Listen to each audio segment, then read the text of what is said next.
Bon bah salut à tous les amis, petite vidéo très sympathique comme vous aurez vu au titre. Comment choisir sa motocross ou même quoi choisir comme motocross pour commencer ou même voilà pour pouvoir même s'amuser tout simplement. Je vais vous donner 2-3 petits ressentis que j'ai depuis que j'ai la moto. Ça va faire peut-être un mois à peu près que j'ai la moto, que je m'en sers presque tous les jours. Je lui en mets plein la tête. Et franchement ça va, c'est pas trop mal, ça tient déjà, c'est déjà bien. Alors je sais pas si la vidéo sera en deux parties les amis. Si c'est le cas, je vous mettrai tout de suite maintenant sur l'écran. Là sur l'écran partie 2 prochaine vidéo. Mais parce que comme je peux pas mettre beaucoup de vidéos, enfin pas plus de 6 à 7 minutes de vidéo, et je pense qu'elle va durer un peu plus longtemps. Du coup, quoi choisir comme motocross entre le 2 temps et le 4 temps? On va vraiment essayer de parler de tout, même si ça a déjà été fait sur YouTube, mais bon, voilà. Et de toute façon, tout a été déjà fait sur YouTube, c'est compliqué maintenant de faire des vidéos sur des choses.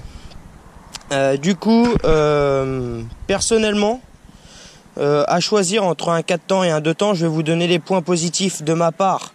C'est que mon ressenti sur le 2 temps. Et ce que je pense du 4 temps, les inconvénients, enfin voilà.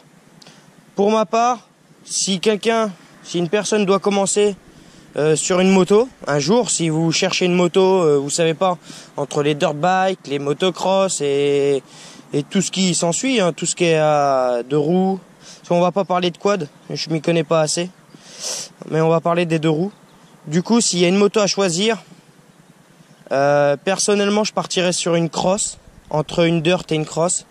Si même pour vous, si vous avez des choix à faire les amis, je vous conseille vraiment une cross. Déjà vous perdrez pas votre argent à l'achat de la moto et vous amuserez déjà beaucoup mieux. Et franchement même la beauté de la moto, c'est les finitions, tout, ça n'a rien à voir d'une dirt. Voilà, pour la première chose je partirais sur une cross déjà. Après, cross quoi, 2 temps ou 4 temps? Personnellement, moi j'ai goûté aux 2 temps. J'ai jamais eu de cross 4 temps. Mais personnellement, je resterai que sur du 2 temps. Tout simplement parce que c'est une moto, enfin c'est une sensation qui n'a rien à voir avec un 4 temps. Parce que j'ai des amis qui ont des 4 temps, 450, 250 et compagnie. Voilà, j'ai des amis qui ont des cross 4 temps. Mais ça n'a rien à voir entre les deux motos. C'est totalement deux mondes différents. Du coup, moi, je partirais sur un 2 temps. Le point positif que je lui mettrai à cette moto, c'est déjà avec les valves d'échappement quand tu accélères. C'est un vrai 2 temps. Il y a un coup, tu n'as presque rien. Et quand ça se met à s'emballer, ça commence à devenir un petit missile. Là, on reste que sur un 125. Hein. J'imagine pas le 250 et le 500.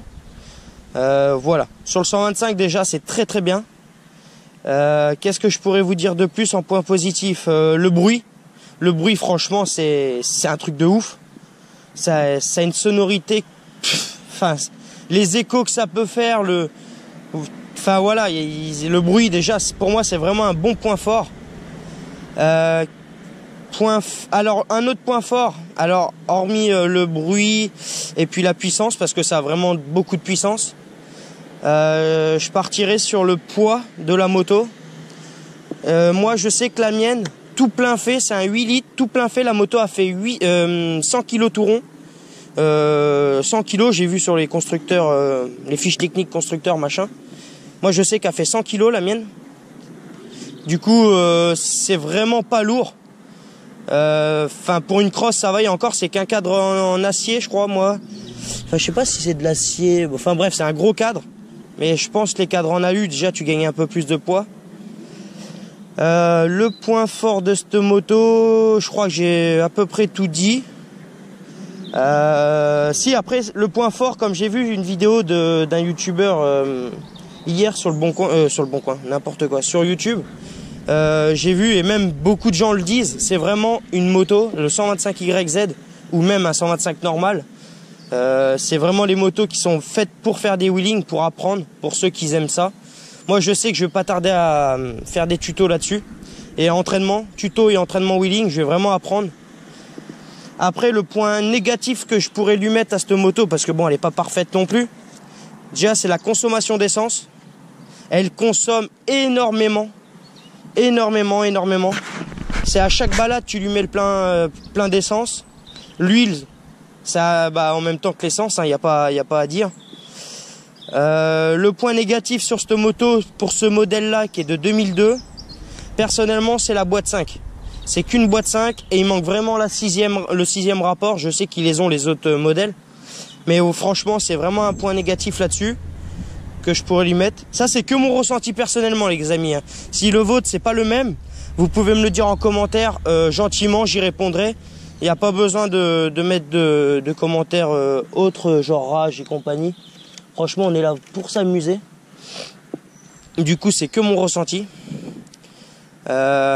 Après, pour une moto qui est full d'origine, question moteur, je trouve que c'est très bien. J'imagine pas une fois équipé, le moteur, culasse, boîte à clapper, il y a quoi, tu peux avoir un allumage, un bon petit embrayage Insun, par exemple, qui coûte un bras. Enfin, tu l'équipes un peu, je pense que ça peut devenir un vrai petit monstre. Moi, je sais que par la suite, comme je vous ai dit, je changerai le carbu, je prendrai un neuf, boîte à clapper V-Force 3 et j'arrête là. La ligne, oui, j'ai oublié, vous mettez une bonne ligne là-dessus, je pense que il y a moyen que ça marche fort, vraiment. Moi, je laisse la mienne, celle d'origine. De toute façon, elle chante très bien et elle marche très bien comme ça. Après, pour le 4 temps, les points positifs que je pourrais lui mettre, parce que le 2 temps, on a fait le tour.